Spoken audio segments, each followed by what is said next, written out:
Hello everyone, welcome to my YouTube channel economics by Renu. Micro economics के third chapter में अभी तक हमने देखा कि यूटिलिटी क्या होती है, डिफरेंट टाइप ऑफ यूटिलिटी यानी कि टोटल यूटिलिटी और मार्जिनल यूटिलिटी का क्या कंसेप्ट है, और law of diminishing marginal utility. तो आज हमको उससे रिलेटेड टॉपिक देखना है, consumers equilibrium.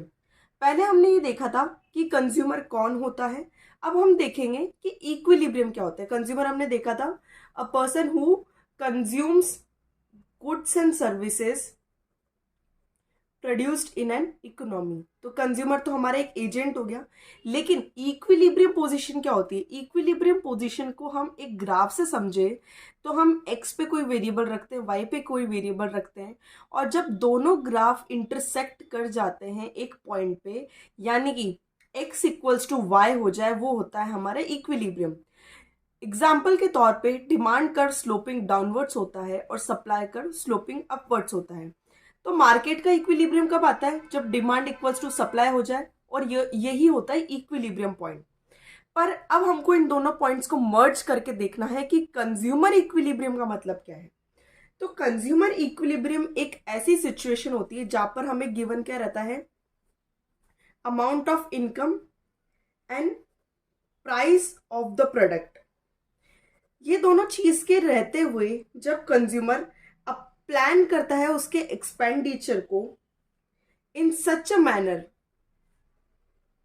That he maximises his satisfaction level, यानी कि यहाँ पे ये बोला जा रहा है कि जब हमने कंज्यूमर की इनकम को देखा और प्राइस को देखा कि हमारे पास गिवन है, तो उस कंडीशन में जब वो कंज्यूमर एक ऐसा एक्सपेंडिचर प्लान करेगा, इस तरीके से प्लान करेगा कि उसकी सेटिस्फैक्शन लेवल मैक्सिमाइज हो सके, उस चीज को हम क्या कहेंगे? Consumer equilibrium. एक ऐसा पॉइंट जहां पर कंज्यूमर सेटिस्फैक्शन हाईएस्ट लेवल पे हो, तो हम उसको क्या कहेंगे? Consumer equilibrium. पर अब इसके कुछ अजम्पशंस होंगे जो हमको पहले देखने पड़ेंगे। कोई भी कंसेप्ट या कोई भी लॉ हम पढ़ते हैं तो उससे पहले उसके अजम्पशंस देखे जाते हैं कि हमें क्या क्या सिचुएशन को टैकल करके रखना है। तो फर्स्ट रहता है रैशनल कंज्यूमर। रैशनल कंज्यूमर का मतलब होता है कि एक समझदार कंज्यूमर जो चाहेगा कि उसका जो सेटिस्फेक्शन लेवल है वो मैक्सिमाइज हो सके। सेकेंड पॉइंट हम देखते हैं कार्डिनल यूटिलिटी। हमने दो टाइप की यूटिलिटी पढ़ी थी, एक कार्डिनल और एक ऑर्डिनल यूटिलिटी। तो हमें कंज्यूमर इक्विलिब्रियम पढ़ते टाइम कौन सी यूटिलिटी लेनी है? कार्डिनल यूटिलिटी, यानी कि it can be counted in numbers 1 2 3 and 4। तो आप इसके बेसिस पे अपना सेटिस्फेक्शन लेवल बता सकते हैं कि आपको कितने लेवल्स का सेटिस्फेक्शन हुआ है। थर्ड पॉइंट हमारे पास आता है इंडिपेंडेंट यूटिलिटी, यानी कि फॉर एग्जाम्पल जब आप कंज्यूमर इक्विलिब्रियम की बात कर रहे हैं तो उसके अंदर आप किसी कमोडिटी के यूटिलिटी को मेजर कर रहे होंगे। फॉर एग्जाम्पल हम लेते हैं वाटर। तो जब आपने एक कप ऑफ वाटर कंज्यूम करा है तो उसकी इंडिपेंडेंट यूटिलिटी होनी चाहिए, यानी कि जब आपने 1 बजे से लेकर 2 बजे के बीच में जितने भी ग्लास ऑफ वाटर्स को कंज्यूम करा है उसकी यूटिलिटी किसी और पे डिपेंड नहीं होनी चाहिए। यानी कि जैसे बहुत से लोग जब कप ऑफ टी कंज्यूम करते हैं तो अपनी यूटिलिटी को वो बिस्किट्स या कुकीज से मेजर करने लग जाते हैं कि अगर पार्ले जी होगा तो ज़्यादा मज़ा आएगा, मैरीगोल्ड होगा तो कम आएगा। लेकिन हमें एक ऐसा कमोडिटी कंज्यूम करना है जिसकी यूटिलिटी किसी और पर डिपेंडेंट ना हो। 3 पॉइंट्स हमने ये देख लिया। फोर्थ पॉइंट हमारे पास आता है marginal utility of money is constant. अब आप ये बोलेंगे अभी तक तो हमने नॉर्मल मार्जिनल यूटिलिटी का कंसेप्ट पढ़ा था, ये मार्जिनल यूटिलिटी ऑफ मनी कहाँ से आया? तो वो हम फर्दर देखेंगे। अभी के लिए इतना समझ लीजिए कि मार्जिनल यूटिलिटी ऑफ मनी हमको कांस्टेंट रखनी है। रीजन बिहाइंड ये हमारा होता है मेजरिंग रॉड, जब हम सेटिस्फेक्शन लेवल को मेजर करेंगे। ठीक है, तो हमने देख लिया कि डेफिनेशन क्या है कंज्यूमर इक्विलिब्रियम की, उसके बाद हमारे पास अजम्पशंस आ गए। अब हमारे पास एक क्वेश्चन आता है, how much of a commodity a consumer buys so that he maximises his satisfaction at attains the point of equilibrium. यानी कि हमारे पास टॉपिक ही यही है कि हमें क्या करना चाहिए कि हमें कंज्यूमर इक्विलिब्रियम रीच हो जाए, या फिर कंज्यूमर इक्विलिब्रियम तक आने के लिए हमें कितनी कमोडिटी कंज्यूम करनी है। तो नेक्स्ट टॉपिक हमारा वही है। तो जब हम इक्विलिब्रियम सिचुएशन की बात कर रहे हैं या सेटिस्फैक्शन मैक्सिमाइजेशन की बात कर रहे हैं, तो इस कंडीशन में हमारे पास दो केसेस निकल के आता है।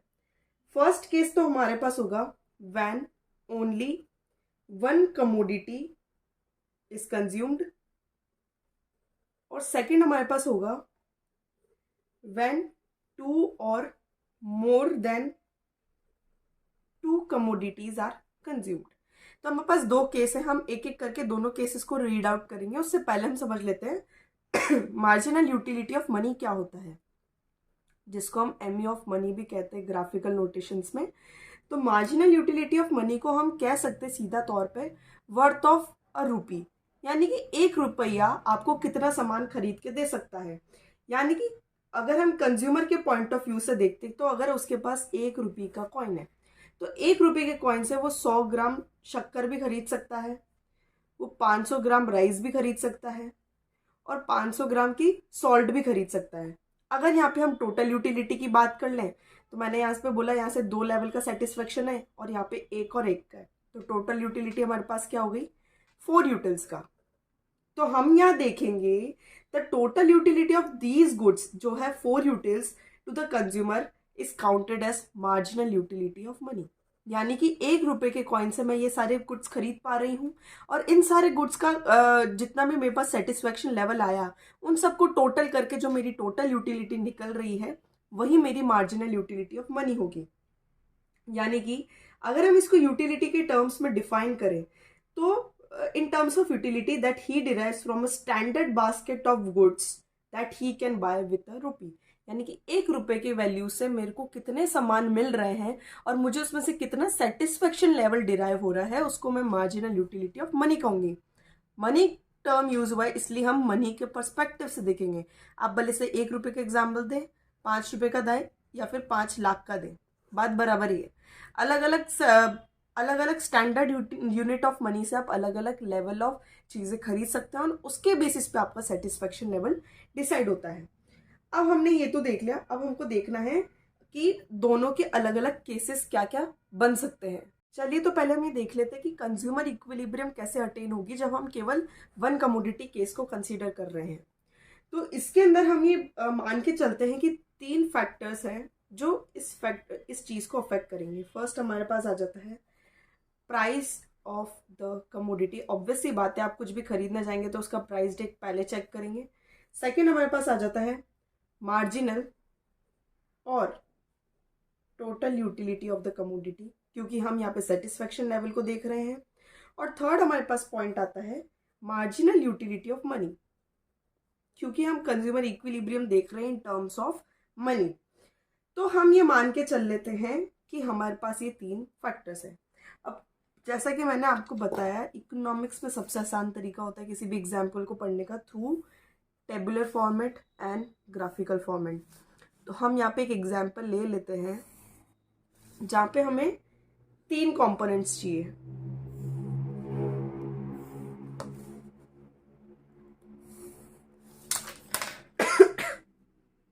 फर्स्ट है हमारे पास यूनिट्स ऑफ कमोडिटी जिसको हम एक्स मान लेते हैं, फिर मार्जिनल यूटिलिटी ऑफ प्रोडक्ट जो कि हमें सेटिस्फेक्शन लेवल बताएगा इन टर्म्स ऑफ यूटिल्स, फिर हम देख लेते हैं मार्जिनल यूटिलिटी ऑफ मनी यानी कि रुपीस। अब मैं बोलती हूँ कि मैंने 6 यूनिट्स का कंजम्पशन करा है, आप इसको कुछ भी ले लीजिए, ग्लास ऑफ वाटर ले लीजिए, कुछ भी ले लीजिए, और हम यहाँ एक चीज अज्यूम करके चल रहे हैं, let marginal utility of money equals to 2 utils, referring to the utility he expects to receive when he spends 1 rupees। 1 रुपये का हमने एक रेफरेंस रखा है, उसके बेसिस पे मेरी marginal utility of 1 rupee equals to 2 utils है। हमने फिर दूसरा एजम्पशन करा है let X to be the commodity, इसलिए हमने यहाँ पे यूनिट्स का नाम क्या रखा है, एक्स रखा है। एंड लेट पी एक्स यानी कि प्राइस ऑफ एक्स जिसके ऊपर आप ये कमोडिटीज को परचेज करेंगे, price of X equals to ₹4 per unit, यानी कि हमने यहाँ पे यूनिट हम मान के चल रहे ग्लास ऑफ वाटर है, ठीक है, इससे थोड़ा आसान हो जाएगा। अब मैं कह रही हूँ कि अगर मैं 1 रुपये से 1 ग्लास ऑफ वाटर खरीद रही हूँ तो मुझे 2 यूटिल्स का सेटिस्फेक्शन मिल रहा है, और मैं 1 रुपया खर्च कर रही हूँ तो मुझे let P X equals to ₹4 per unit, यानी कि 1 पी एक्स खरीदने के लिए मुझे 4 रुपये देने होंगे 1 यूनिट खरीदने के लिए। तो फर्स्ट यूनिट जब मैंने कंज्यूम करा तो मुझे 20 यूटिल्स का सेटिस्फेक्शन मिल रहा है, मार्जिनल यूटिलिटी। सेकंड जब मैं करूंगी तो 18, थर्ड पे मुझे 16 मिल रहा है, फोर्थ पे मुझे 8 मिल रहा है, फिफ्थ पे 0 एंड सिक्स पे नेगेटिव।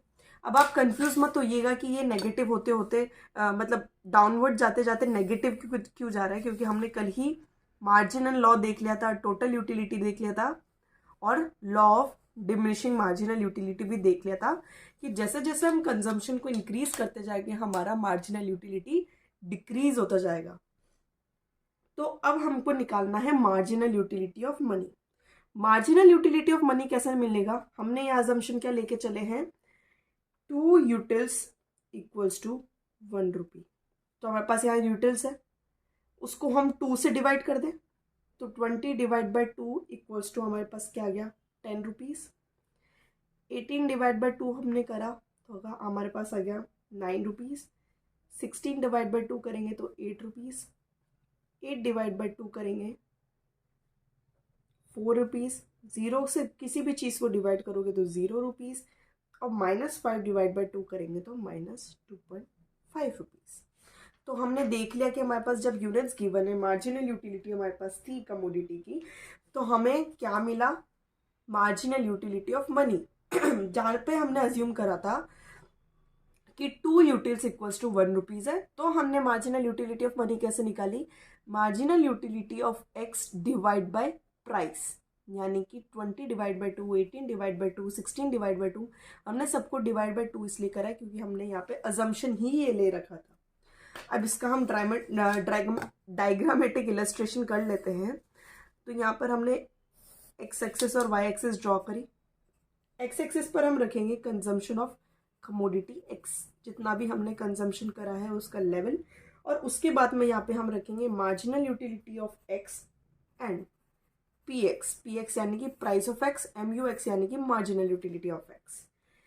अब हम ये देखेंगे ये डाउनवर्ड स्लोपिंग है, तो हमने इसको ड्रॉ कर दिया 20, 18, 16, 8, 0 एंड -5। तो ऐसे ही आएगा ये ग्राफ। ये मान लीजिए ये पॉइंट -5 है, ये हाईएस्ट पॉइंट मेरा 20 है और ये 0 है, फिफ्थ वाला पॉइंट। तो हमने ये देख लिया कि ये क्या है हमारे पास, MU X in terms of rupees.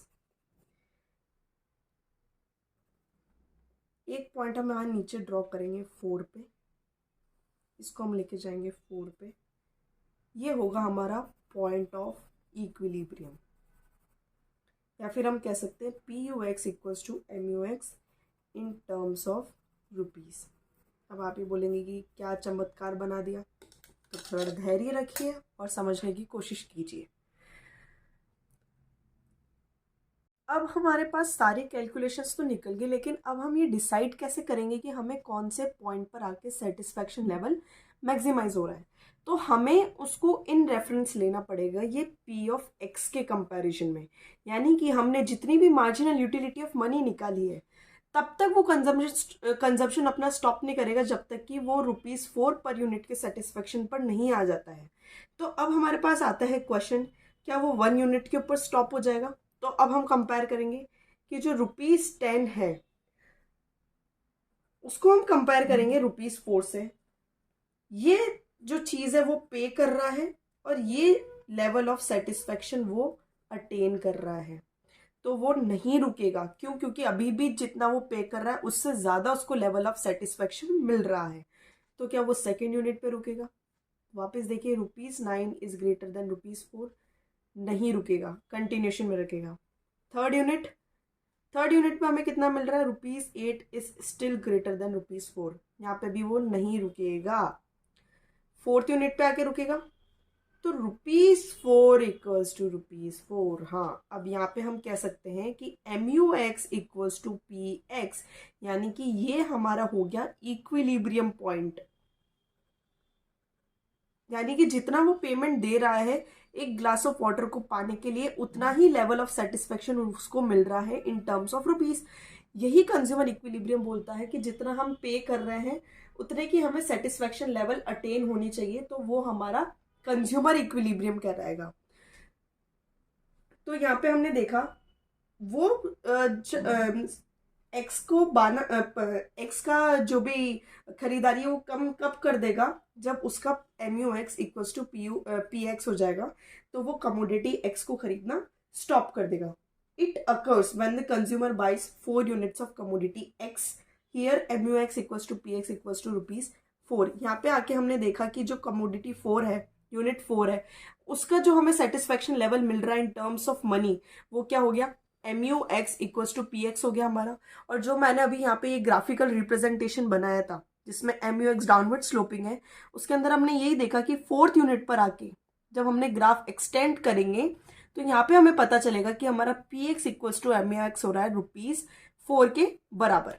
तो वन कमोडिटी केस में हमने ये देख लिया कि इस तरीके से हमें सेटिस्फेक्शन लेवल अटेन होता है. हम तब तक कंजम्पशन नहीं रोकेंगे जब तक कि marginal utility of x price of x के बराबर ना हो जाए, यानी कि जितना पैसा मैं दे रही हूँ इन रिटर्न उतने पैसे का सेटिस्फेक्शन मुझे मिल रहा है या नहीं मिल रहा है. यहाँ पे मैंने कंजम्पशन स्टॉप क्यों नहीं करा, क्योंकि मैं जितना पे कर रही थी उससे ज़्यादा का सेटिस्फेक्शन मुझे मिल रहा था. और यहाँ के मैंने स्टॉप इसलिए कर दिया क्योंकि मैंने जितना पैसा पे करा है उतने का सेटिस्फेक्शन मुझे मिल गया है. तो जो हम देख रहे थे कि कंज्यूमर रैशनल होना चाहिए, तो जो रैशनल कंज्यूमर होगा वो कभी भी इन दोनों कमोडिटी को बाय नहीं करेगा, क्योंकि जितना पैसा वो दे रहा है वो कम हो जाएगा मार्जिनल यूटिलिटी ऑफ एक्स से. सॉरी, जितना पैसा वो दे रहा है वो ज्यादा हो जाएगा मार्जिनल यूटिलिटी ऑफ एक्स से, जो कि एक रैशनल बात नहीं है फॉर अ कॉमन कंज्यूमर. अब हमको कुछ ऑब्जर्वेशंस देखने हैं. ऑब्जर्वेशन ये है कि एमयू एक्स जो है डाउनवर्ड स्लोपिंग होगा, showing that MU X declines as consumption of X increases. जो हमने लॉ ऑफ मार्जिनल यूटिलिटी पढ़ा था उसी को सेम यहाँ पे मार्जिनल यूटिलिटी ऑफ मनी में अप्लाई करना है. जैसे कि हम जैसे जैसे एक एक यूनिट का कंजम्पशन इंक्रीज करते जाएंगे marginal utility of commodity decrease होती जाएगी, वैसे ही मार्जिनल यूटिलिटी ऑफ मनी भी डिक्रीज होती जाएगी. पीयू एक्स हमारा क्या बता रहा था, market price of the commodity, यानी कि market price of the glass of water, जो कि हमने ले रखा था इक्वल्स टू ₹4. उसके बाद थर्ड ऑब्जर्वेशन हमने क्या देखी, each point on MU x curve shows that MU x in terms of money. तो हमने बात ही यही करी थी, एमयू एक्स क्या होगा, हमारा marginal utility of money, and P X होगा हमारा प्राइस ऑफ मनी. तो it indicates the price that the consumer is willing to pay for each successive unit of the commodity. तो एमयूएक्स क्या बता रहा है, ये प्राइस है जो वो पे करने के लिए तैयार है, क्योंकि उसके पास बजट कितने का है, वो कितने लेवल तक उसको अटेन करेगा जब तक कि वो ₹4 पर यूनिट के सेटिस्फेक्शन लेवल तक नहीं पहुंच जाता है. अब हम ये देखेंगे कि इक्विलिब्रियम पोजीशन हमारी पॉइंट सी पे जाके स्टक हुई है. इसका रीजन बिहाइंड कि the price he is willing to pay, यानी कि ₹4 he is willing to pay is exactly equal to the price he actually pays, वो भी ₹4 है. In a state of equilibrium the consumer buys 4 units of commodity X. तो आपके पास अगर example आ जाता है कि मार्जिनल यूटिलिटी ऑफ कमोडिटी क्या है, या फिर कंज्यूमर इक्विलिब्रियम एक्सप्लेन करिए इन वन कमोडिटी केस, तो आपको सारे फैक्टर्स लिख के आने हैं, शेड्यूल बनाना है, ग्राफ बनाना है. उसके बेसिस पर हमें देखना है कि वो कौन से यूनिट पर आकर अपना कंजम्पशन स्टॉप करेगा, और उसके बेसिस पर जो भी मैंने आपको 4 ऑब्जर्वेशंस बताए ऑन द ग्राफिकल नोट, वो आपको राइट डाउन करके आना है. अब 2 कमोडिटी केस को हम अगली वीडियो में देखेंगे, और अगर आपको कोई डाउट हो तो आप कमेंट सेक्शन में बता सकते हैं. Thank you.